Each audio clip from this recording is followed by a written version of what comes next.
পকী ৰাস্তা লাগিব আমাৰ দাবী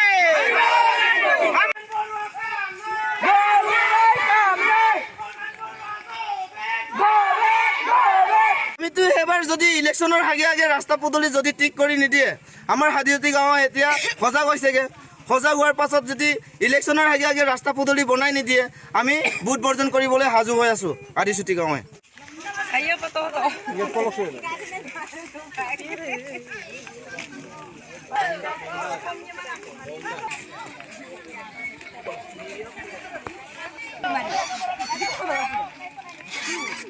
আমিতো প্ৰতিবাদটো কৰিছো ৰাস্তা পদূলিৰ কাৰণে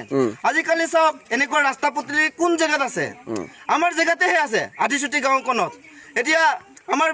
বিজু পেগু হিচি হয় MSC পালৰ পৰা সি নিজে ইয়াত MLA মন্ত্ৰীবিলাকক লৈ আনি কিনি প্ৰতিশ্ৰুতি দিছিলে আমি বিচৰা প্ৰতিনিধিখন যদি জিকাব পাৰোঁ ৰাস্তা পদূলি সকলো ঠিক কৰাই দিম মেডিকেল হুইট ঠিক কৰাই দিম এতিয়া ভোটত জিকাৰ পাছত আমাৰ সেই আদিচুটি গাঁওখনলৈ মনতে নপৰিলেগে উভতি নাচায়গে মুঠৰ ওপৰত সিহঁতক ৰজা বনাই দিলোঁ আমাৰ হাদিচুটি গাঁওখন মৰি থাকিলে এতিয়া মেডিকেল নিবলৈ হ'লে আমিতো বাৰ বান্ধি ডেলিভাৰী কেছ নিব লগা হয় লখিমপুৰলৈ বহুত অসুবিধা হয় নাও পাৰি ইপিনে ৰাস্তা বেয়া গাড়ী মটৰ যাব নোৱাৰে বহুত প্ৰব্লেম আৰু বেলেগ গাঁৱৰ মানুহ আহিলেও কয় লাজ পোৱাকে এনেকুৱা ৰাস্তা কোন জেগাত আছে এইখন গাঁৱতে আমি দেখিছোগে বুলি কয় আমি কিমান লাজ অনুভৱ কৰোঁ গতিকে চৰকাৰ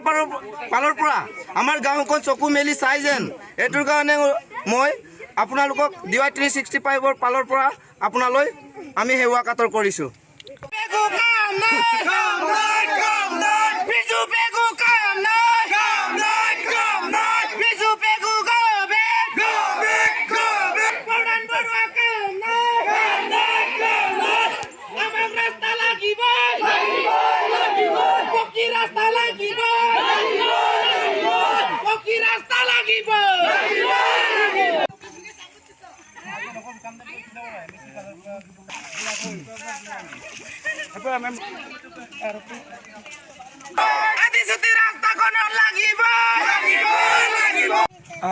আজি আমি এতিয়া